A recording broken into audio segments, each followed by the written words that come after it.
मैं और मेरी माँ घर में अकेले रहते थे, पर रात के वक्त मुझे मेरी मम्मी के कमरे से आवाजें आती थी। एक दिन देखा वहाँ कोई आदमी है, पर जैसे ही अंदर गई वो आदमी कमरे के अंदर ही गायब हो गया। फिर एक दिन मैं कमरे में ही छुप गई। ये देखकर मेरी जान निकल गई कि वो आदमी कोई और नहीं, मेरा नाम उदिसा है। मैं सिर्फ 6 साल की थी जब मेरे पापा इस दुनिया से चले गए।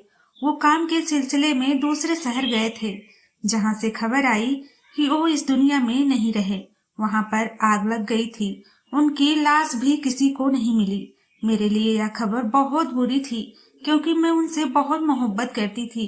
मेरी माँ बहुत जवान और खूबसूरत थी, लेकिन उन्होंने फिर भी दूसरी शादी से मना कर दिया। ये बात थोड़ी हैरान करने वाली थी, मेरे लिए भी और सारे खानदान वालों के लिए भी, क्योंकि मेरी माँ मेरे पापा से बहुत ज्यादा झगड़ा करती थी। मेरे पापा का कोई अच्छा बिजनेस नहीं था, उनके पास कुछ नहीं था। मेरी माँ एक अमीर खानदान से आई थी। मेरे नाना हमारे घर का खर्चा उठाते थे। मेरे पापा को हर वक्त कोसते रहते थे। मेरी माँ भी उनके साथ मिल जाती थी। मेरे पापा बहुत तकलीफ में रहते थे। ऐसे में अक्सर उनको रोते और परेशान होते देखती थी। वो मुझे गले लगा लेते और कहते कि मेरी प्यारी बेटी है, मुझसे बहुत प्यार करती हूँ। मैं कहती कि मेरे लिए इस दुनिया के सबसे अच्छे पापा आप हैं। एक बेटी के लिए उसका बाप ही उसका सब कुछ होता है, चाहे वो कोई मजदूर ही क्यों न हो।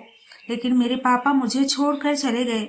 मैं उस वक्त तो बहुत छोटी थी। मेरी माँ के साथ इतनी मोहब्बत नहीं थी जितनी पापा के साथ थी।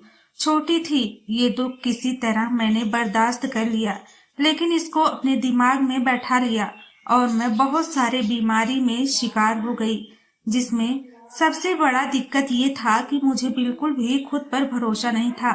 मैं किसी के सामने बात नहीं कर सकती थी। मैंने बहुत मुश्किल से स्कूल में पढ़ाई की, उसके बाद घर बैठकर बीए की तैयारी किया, लेकिन फिर भी जब मुझे बाहर जाना पड़ता लोगों से बात करने के लिए, मेरे हाथ पैर कांपने लगते थे। लोग भी हैरान हो जाते थे कि इसको क्या हो गया है। बात तक नहीं कर पाती थी।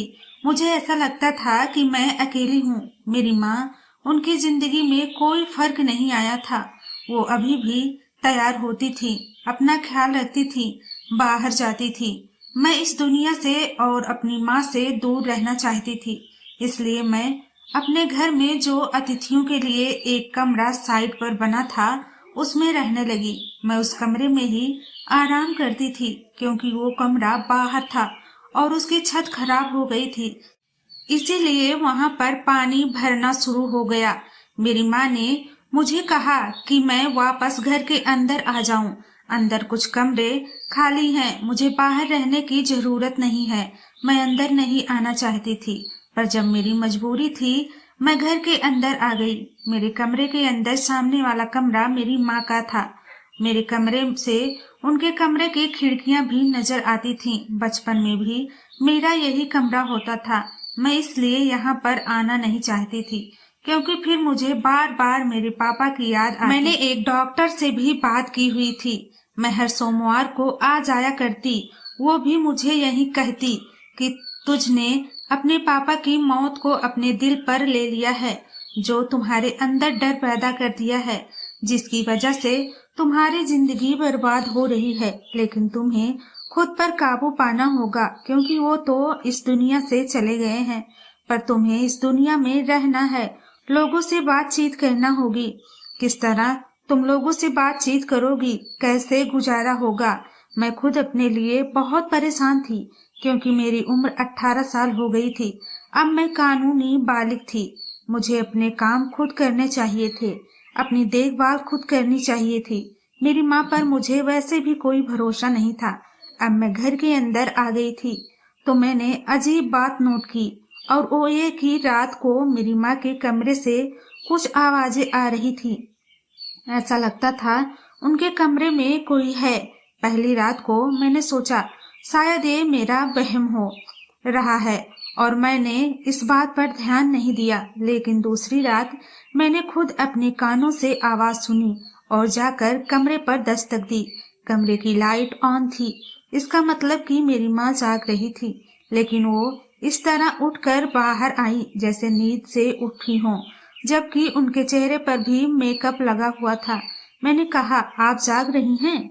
उन्होंने कहा, तुम ये पूछने के लिए नींद से जगाई हो, मेरी नींद खराब की है।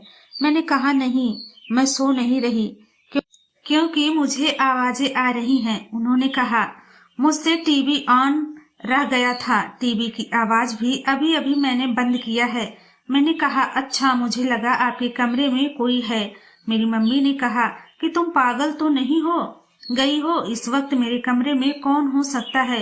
क्यों अजीबोगरीब तरफ सी बातें कर रही है?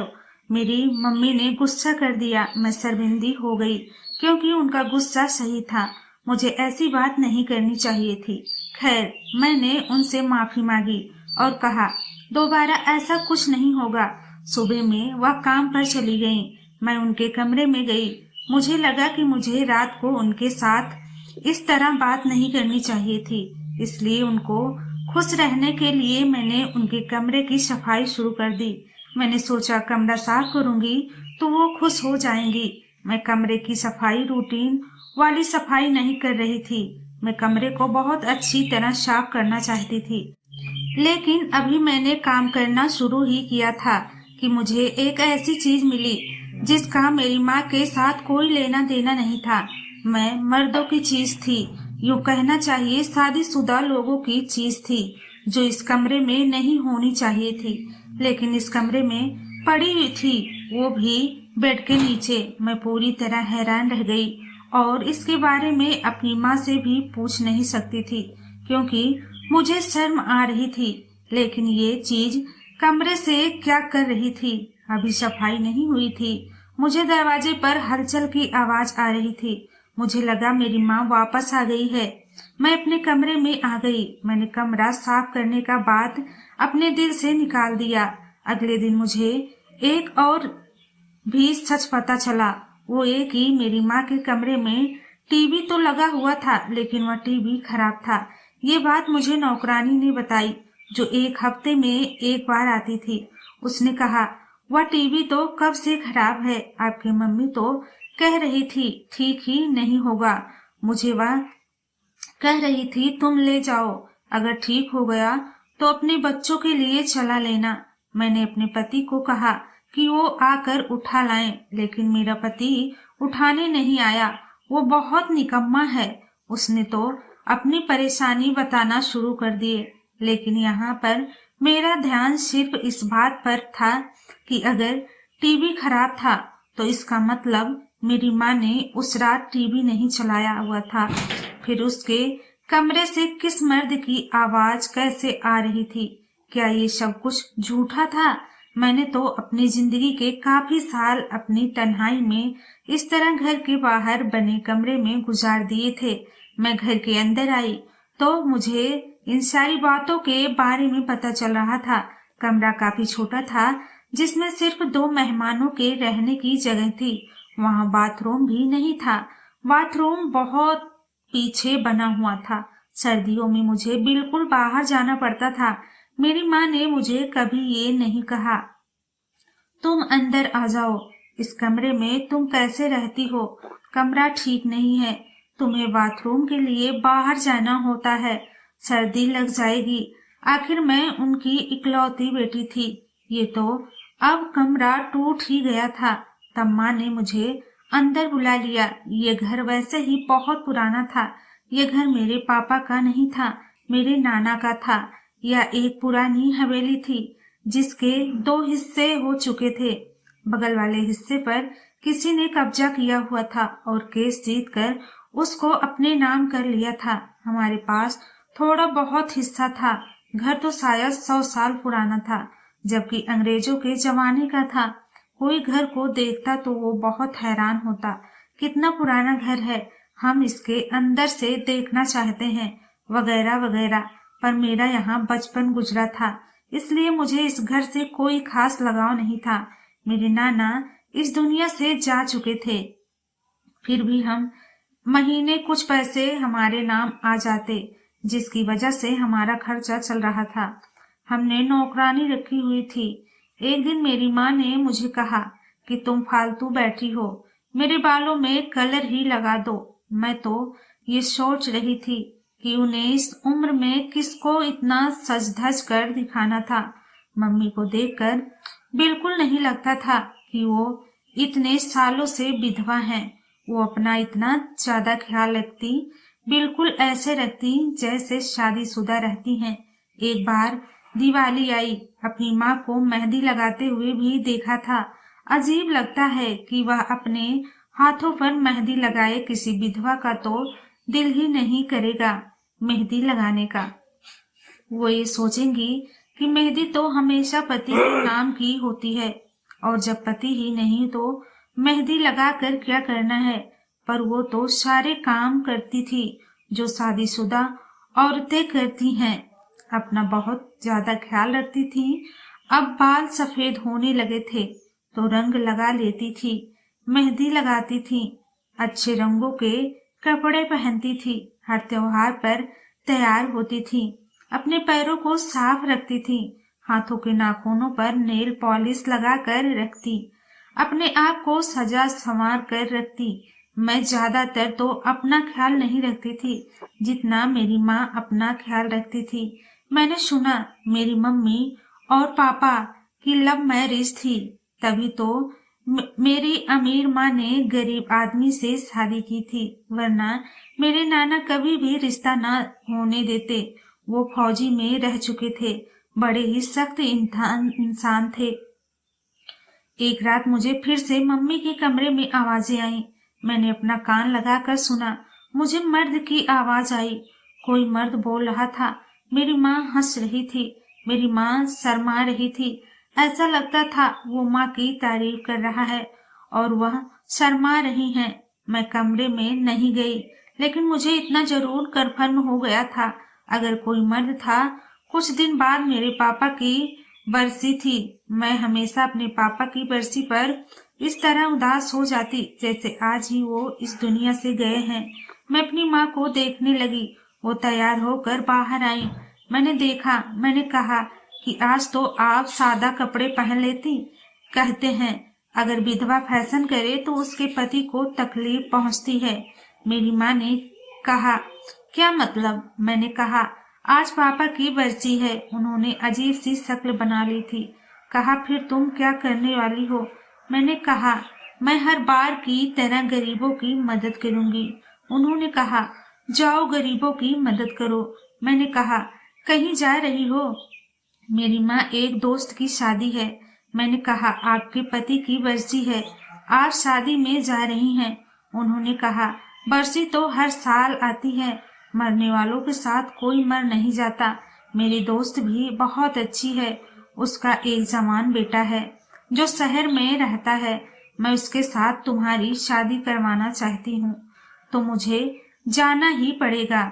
मैंने कहा, जब आपके दोस्त को पता चलेगा कि पति की बरसी वाले दिन तैयार होकर आप किसी रिश्तेदार की शादी में जा रही हैं, तो आपको अच्छी इंसान नहीं समझेंगी। मेरी माँ ने कहा, तुम बहुत बदतमीज हो गई हो। खबरदार, जो मेरे सामने आइंदा इस तरह की बात निकाली। बदतमीज कहीं की, पता नहीं किस पर चली गई हो तुम। तुम्हारा बाप ऐसा नहीं है। मैंने कहा, वो पापा थे, उनके लिए थोड़ा सा वक्त निकालना पड़ता है, लेकिन आपको तो कोई परवाह नहीं है। मेरी माँ को इस बात की कोई परवाह नहीं थी कि इस बार उसने इस बात का जवाब भी नहीं दिया। वो घर से चली गई, लेकिन उसी रात मैंने कुछ ऐसा देखा कि मेरे कदमों तले जमीन निकल गई। मैं रात को जाग रही थी कि मुझे नींद नहीं आ रही थी। आज वैसे भी नींद आने वाली नहीं थी। आज का दिन मेरी जिंदगी का सबसे खराब दिन था। मैंने अपनी माँ के कमरे में किसी मर्द का साया देखा, खिड़कियों से नजर आ रहा था। मुझे पूरा यकीन हो गया था कि उनके कमरे के अंदर कोई मर्द मौजूद है। मैं जल्दी जल्दी उठी, एक पल भी गवाया बिना मैं उनके कमरे पर दस्तक देने लगी, जिन्होंने 3-4 मिनट बाद दरवाजा खोला। मुझे यकीन था जो अंदर था वह बाहर नहीं निकला था। क्योंकि दरवाजे के आगे मैं खड़ी थी, खिड़कियों के आगे भी मैं खड़ी थी। जो अंदर था वो अंदर का अंदर ही होगा, लेकिन जब मैं अंदर गई मेरे कदमों तले से जमीन निकल गई, क्योंकि वहां पर कोई भी नहीं था। बेड पर इतनी छोटी चादर थी कि उसके नीचे का मंजर नजर आ रहा था, यानी वो बेड के नीचे तो नहीं था। मैंने कहा, मेरे रूम का नल खराब हो गया है, मुझे जाना है। मैं चली गई, पर बाथरूम के अंदर भी कोई नहीं था। मुझे तो यह समझ नहीं आ रहा था। मैंने एक मर्द के साए को देखा, एक आदमी की आवाज सुनी, और वो इस कमरे के अंदर से कहाँ गायब हो गया। मुझे बहुत ज्यादा हैरानी हुई थी। मेरी माँ की शक्ल पर साफ लिखा था कि कोई गड़बड़ जरूर है, लेकिन मैंने उनसे ये बात नहीं की, क्योंकि मुझे इस बात का सबूत नहीं मिल रहा था। मैंने बस यूं झूठ बोल दिया कि मेरे कमरे का बाथरूम खराब हो गया है, इसीलिए मैं यहाँ आ गई हूँ। उसके बाद मैं वापस अपने कमरे में आ गई। थोड़ी देर बाद मुझे फिर से माँ के कमरे में हल्की हल्की आवाजें आने लगी। या तो फिर मेरी माँ पागल हो गई थी, अपने आप से बात करती थी, या कोई बात तो जरूर थी, या फिर उस कमरे के अंदर कोई भूत था जो मुझे देखते ही गायब हो गया था, क्योंकि इंसान इतनी जल्दी गायब हो सकता है। और ना खिड़कियों से बाहर गया, ना दरवाजे से बाहर गया, फिर कहाँ गया? उसे जमीन खा गई या आसमान निकल गया? मेरे तो सर में दर्द शुरू हो गया था। मैं यह बात किसी को बता भी नहीं सकती थी। मैं बहुत ज्यादा परेशान थी, लेकिन ये सोचकर अभी से ही अफसोस हो रहा था कि मेरी माँ ने इतने साल शादी नहीं की, और इस बात में भी खुश थी कि मेरी माँ पापा से बहुत मोहब्बत करती थी, वफा निभा रही थी, मेरे लिए कोई सौतेला बाप नहीं लाई थी।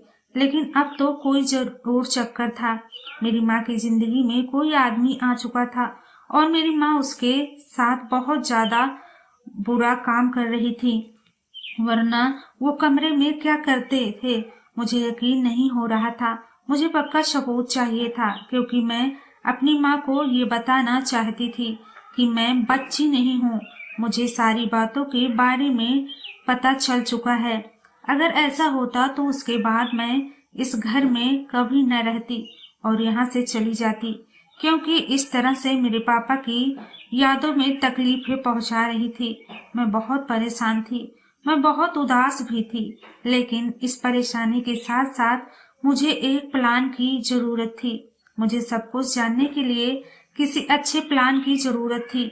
मैं कमरे के अंदर नहीं जा सकती थी, क्योंकि मैं देख चुकी थी कि कमरे के अंदर जाकर भी कुछ हासिल नहीं हुआ था। इसलिए मुझे किसी ऐसे प्लान की जरूरत थी जिसमें गलती की गुंजाइश ना हो। मुझे अपना दिमाग इस्तेमाल करना था। आखिर मेरे दिमाग में एक ऐसा प्लान आ गया जिसमें गलती नहीं हो सकती थी, लेकिन अगर पकड़ी जाती तो मेरी माँ मुझे बातें जरूर सुनाती, लेकिन कम से कम मुझे सच्चाई का पता चल जाता।